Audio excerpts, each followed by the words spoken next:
آج ہم اردو ادب کے ایسے نام پر بات کر رہے ہیں جن کی زندگی شہرت کی بلندیوں سے گمنامی کی گہرائیوں تک ایک بہت ہی دلخراش سفر ہے۔ جی، ایک شاعر جن کا نام تھا ساگر صدیقی، مگر جنہیں لوگ درد کا شاعر یا ملنگ شاعر کہہ کر زیادہ پہچانتے ہیں۔ جی ہاں، اور اس سفر کو سمجھنے کے لیے ہمارے پاس کئی طرح کے ذرائع ہیں، جیسے ویکیپیڈیا کے انگریزی اور اردو مضامین ہیں۔ اچھا، یوٹیوب پر موجود کلام پروڈکشن کی ایک ویڈیو بھی ہے۔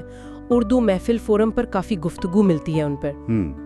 ریختہ پر تو خیر ان کا کلام ہے ہی، اور پھر ڈان نیوز، نوائے وقت، پروفیسر آف اردو جیسی ویب سائٹس پر بھی مضامین ملتے ہیں۔ ٹھیک، تو آج کا مقصد یہ ہے کہ ان تمام ذرائع سے جو معلومات ملتی ہیں انہیں ایک ساتھ رکھ کر ساگر صدیقی کی شخصیت کو سمجھیں، ان کی شاعری میں جو اثر ہے اور ان کی زندگی کا جو المیہ ہے، اس کے پیچھے جو تضادات ہیں ان کو سمجھنے کی کوشش کریں۔ بالکل۔ اور آغاز شاید ان کے اس مشہور شعر سے کریں جو لگتا ہے جیسے ان کی اپنی زندگی کے طوفانوں کی پیشگوئی کر رہا ہو۔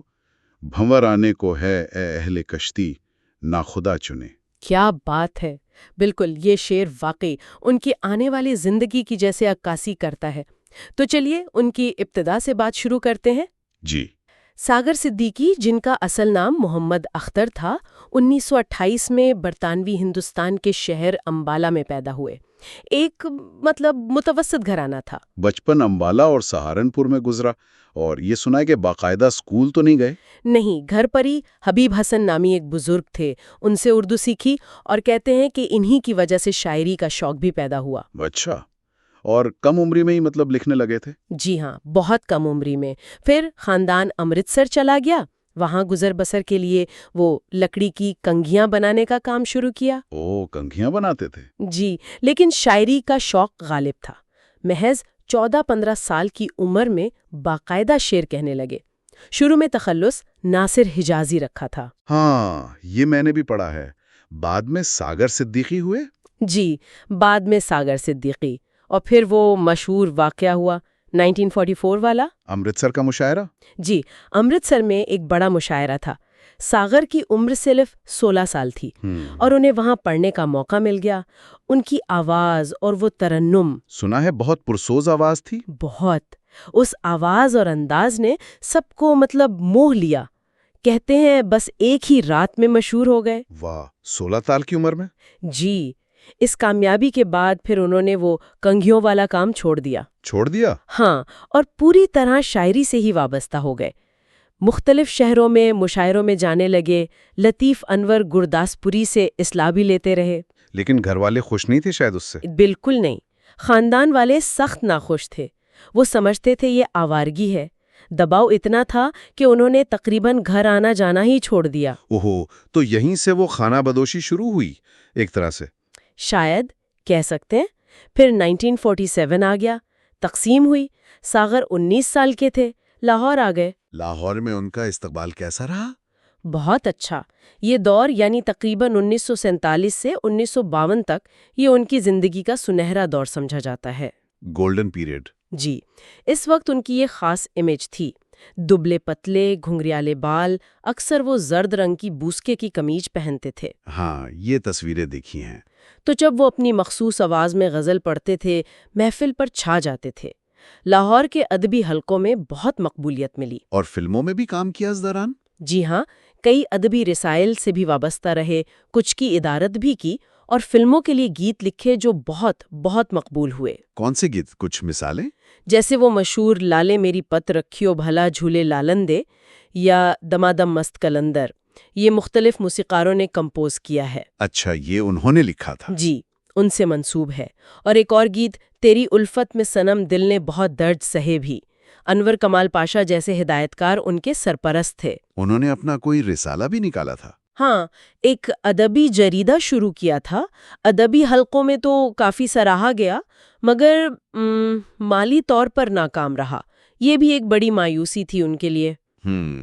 اور یہ بھی سنا ہے کہ قومی ترانہ لکھنے کی بھی کوشش کی تھی؟ جی، ڈان نیوز کی ایک رپورٹ میں ذکر ہے کہ انہوں نے مقابلے میں حصہ لیا تھا، لیکن ان کی تحریر منتخب نہیں ہوئی۔ یہ تو ان کے عروج کا زمانہ تھا، پھر زوال کیسے شروع ہوا اتنا جلدی؟ کئی وجوہات تھیں۔ ایک تو جو نئے ملک پاکستان میں حالات تھے، اقربا پروری، بدعنوانی، ان چیزوں نے انہیں بہت مایوس کیا۔ یعنی انہیں لگا کہ قابلیت کی قدر نہیں۔ بالکل، انہیں لگا کہ صرف تعلقات چلتے ہیں۔ یہ مایوسی ان کی بات کی شاعری میں بھی نظر آتی ہے، وہ تلخی، وہ سماجی تنقید۔ اور پھر وہ ذاتی واقعہ 1952 والا؟ جی، وہ اصل ٹرننگ پوائنٹ تھا۔ ذرائع بتاتے ہیں کہ سر میں درد تھا، کسی دوست نے ہمدردی میں مورفیا کا ٹیکہ لگا دیا۔ او خدایا! وہ وقتی آرام جو تھا وہ ایک مستقل عذاب بن گیا۔ اس کے بعد وہ ایک ایسے دوست کے ساتھ رہنے لگے جو خود نشے کا عادی تھا۔ تو وہیں سے لت پڑی؟ جی، آہستہ آہستہ بھنگ، شراب سے شروع ہو کر پھر چرس اور افیون تک بات پہنچ گئی۔ اور سب سے زیادہ دکھ کی بات یہ ہے کہ اس حالت میں لوگ ان کا فائدہ اٹھانے لگے۔ یہ سب سے تاریک پہلو ہے۔ کہا جاتا ہے کہ کچھ ساتھی شاعر، کچھ دوست انہیں نشے کا لالچ دے کر ان سے غزلیں، گیت لکھواتے اور اپنے نام سے چھپوا لیتے تھے۔ جی، یا فلموں میں بیچتے تھے۔ انہیں پیسے یا تو ملتے نہیں تھے یا بالکل معمولی۔ اس سلوک نے ان کی ہمت بالکل توڑ دی۔ اور پھر وہ بالکل ہی سڑکوں پر آ گئے۔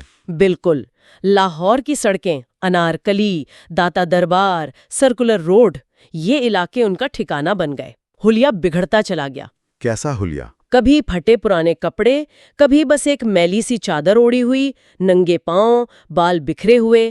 راتیں فٹ پاتھ پر گزرنے لگیں۔ اللہ! اور نشے کے لیے پرانے جاننے والوں سے چونی مانگنے کی عادت پڑ گئی۔ لیکن اس حالت میں بھی شاعری جاری رکھی، یہ بات سمجھ نہیں آتی۔ حیرت کی بات ہے، لیکن ہاں، کبھی کبھی فٹ پاتھ پر ہی کسی دھیمی روشنی میں شعر کہتے تھے، لیکن زیادہ تر کلام یا تو ضائع ہو گیا یا لکھا ہی نہیں گیا، یا بک گیا۔ جسم ٹوٹ رہا تھا پر ذہن شاید چل رہا تھا۔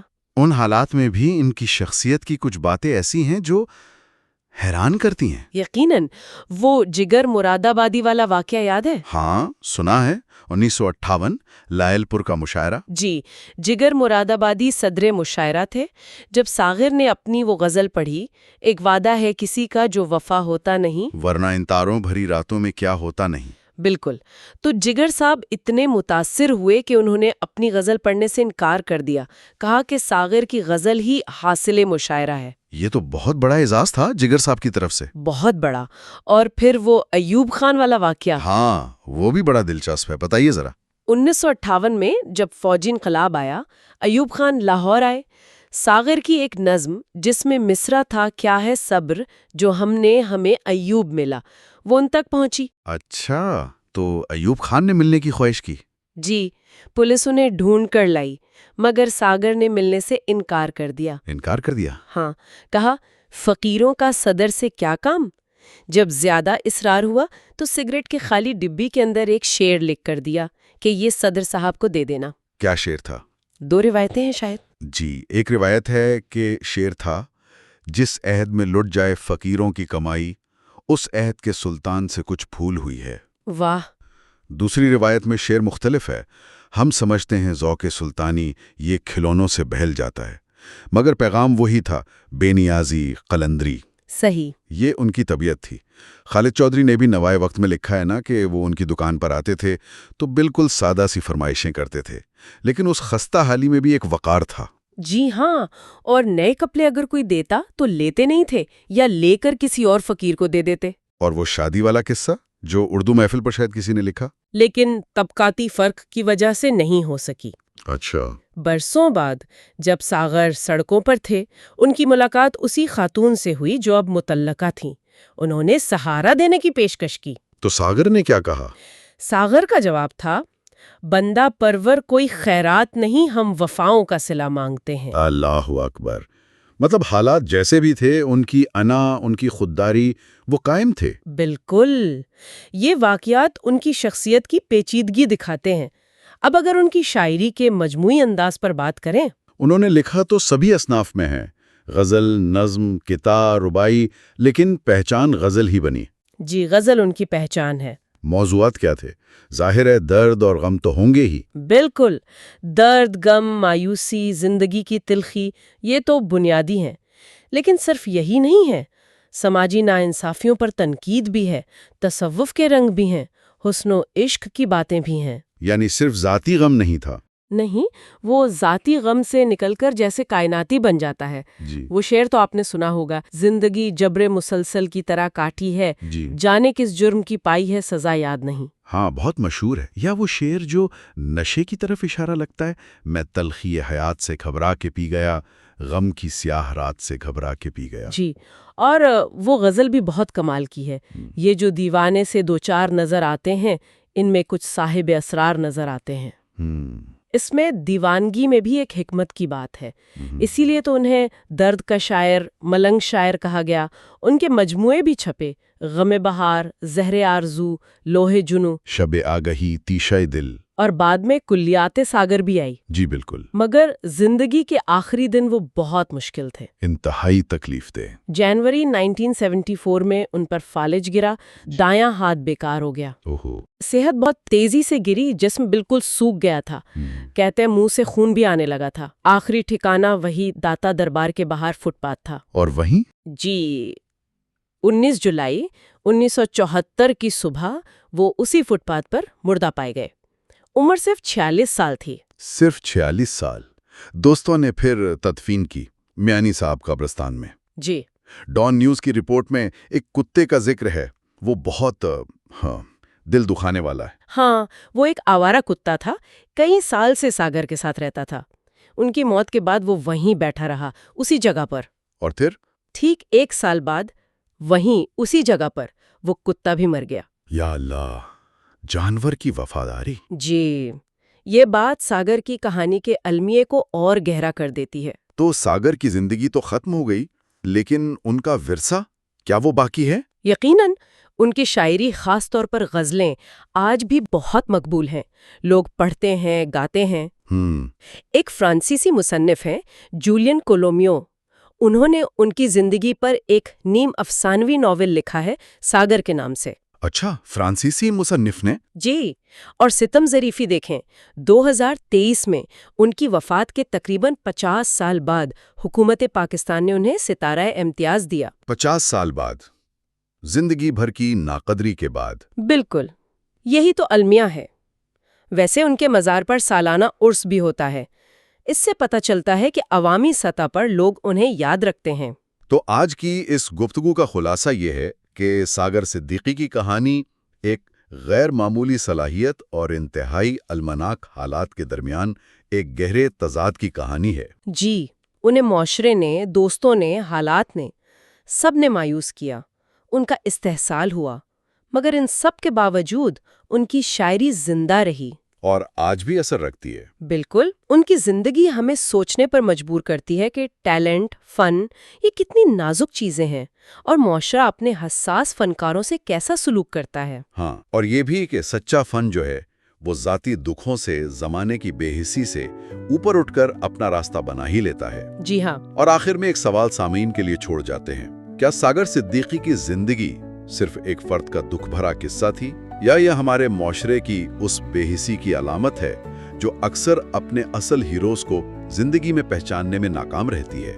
یا اس بات پر غور کریں کہ جس شاعر کا کلام کوڑیوں کے مول بکا، یا جسے شاید انہوں نے خود ہی جلا دیا، آج بھی اس کلام میں کیا طاقت ہے جو دلوں کو چھوتی ہے؟